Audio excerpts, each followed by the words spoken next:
প্রতিটি গল্পেরই একটা শেষ থাকে, হোক তা সুখের কিংবা আক্ষেপে। বাংলাদেশ ফুটবলে হাবিয়ের কাবরেরার দীর্ঘ 4 বছরের অধ্যায় কি তবে শেষ হতে চলল?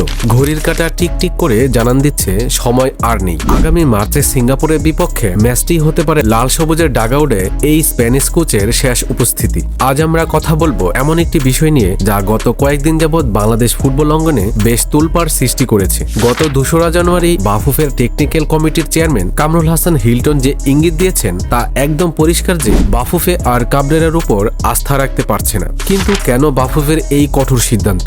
হামজা চৌধুরী, সমিত সোম এবং জামাল ভুঁইয়াদের মতো তারকাদের পেয়েও কেন ব্যর্থ হলেন কাবরেরা? আর কে হচ্ছেন বাংলাদেশের পরবর্তী কোচ? সবকিছু জানতে ভিডিওটি না টেনে শেষ পর্যন্ত দেখুন।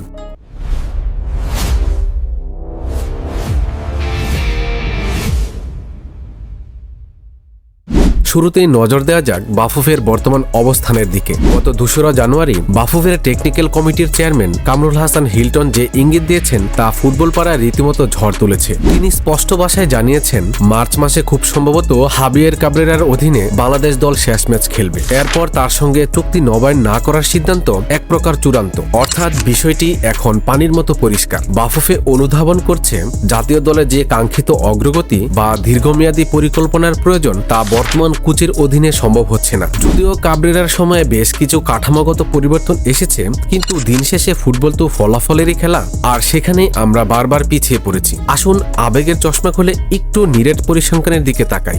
2022 সাল থেকে 2026 এই দীর্ঘ সময় হাবিয়ের কাবরেরার অধীনে বাংলাদেশ দল খেলেছে প্রায় 37টি ম্যাচ, যার মধ্যে হারের সংখ্যা 17টি, ড্র 10টি এবং জয়ও মাত্র 10টি। সব মিলিয়ে কাবরেরার সাফল্যের হার মাত্র 27%। সবচেয়ে বড় আক্ষেপের জায়গা হলো আমাদের হাতে ছিল ইতিহাসের অন্যতম সেরা কিছু রিসোর্স। একদিকে দেশেরা অধিনায়ক জামাল ভুঁইয়া, অন্যদিকে ইংলিশ লিগ মাতানো হামজা চৌধুরী। ফুটবল বিশ্লেষকদের মতে এমন অভিজ্ঞ ও হাই প্রোফাইল খেলোয়াড়দের স্কোয়াডে পেয়েও তাদের সঠিকভাবে ব্যবহার করতে পারেনি কাবরেরা। র্যাঙ্কিং এ দৃশ্যমান কোনো উন্নতি নেই কোনো বড় টুর্নামেন্টের সাফল্য। ফলে সমর্থকদের পুঞ্জীভূত ক্ষোভ আজ এই সিদ্ধান্তের যৌক্তিকতা প্রমাণ করছে। ভিডিওর শুরুতে বলেছিলাম সব গল্পেরই শেষ থাকে, কিন্তু ফুটবলে প্রতিটা শেষ মানেই নতুনের শুরু। হতাশার মেঘ কেটে গিয়ে উকি দিচ্ছে নতুন সূর্য। কাবরেরা হয়তো অতীত হতে চলেছেন, কিন্তু লাল সবুজের জার্সির ওজনটা তো একই থাকছে। বাফুফে এবার আর কোনো ঝুঁকি নিতে চায় না। টেকনিক্যাল কমিটি জানিয়েছে তারা ইতিমধ্যে নতুন কোচের সন্ধান শুরু করে দিয়েছে এবং এবারও গন্তব্য ইউরোপ।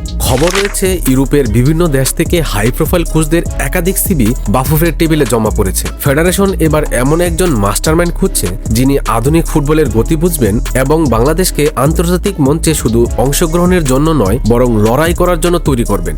যাওয়ার আগে আপনার কাছে আমার খুব গুরুত্বপূর্ণ একটি প্রশ্ন, শুধু কি কোচ বদলালেই বাংলাদেশ ফুটবল বদলে যাবে, নাকি আমাদের লিগ কাঠামো আর তৃণমূল ফুটবলে আসল সমস্যা লুকিয়ে আছে? আপনার সুচিন্তিত মতামতটি কমেন্ট বক্সে লিখে জানান, কারণ আপনাদের মতামতই আমাদের ফুটবলের আসল শক্তি। আজকের ভিডিও ভালো লাগলে লাইক দিন, আর এমন সব লেটেস্ট আপডেট সবার আগে পেতে এখনই সাবস্ক্রাইব করুন। আর ফেসবুক থেকে দেখে থাকলে পেজটি ফলো দিতে ভুলবেন না। ধন্যবাদ।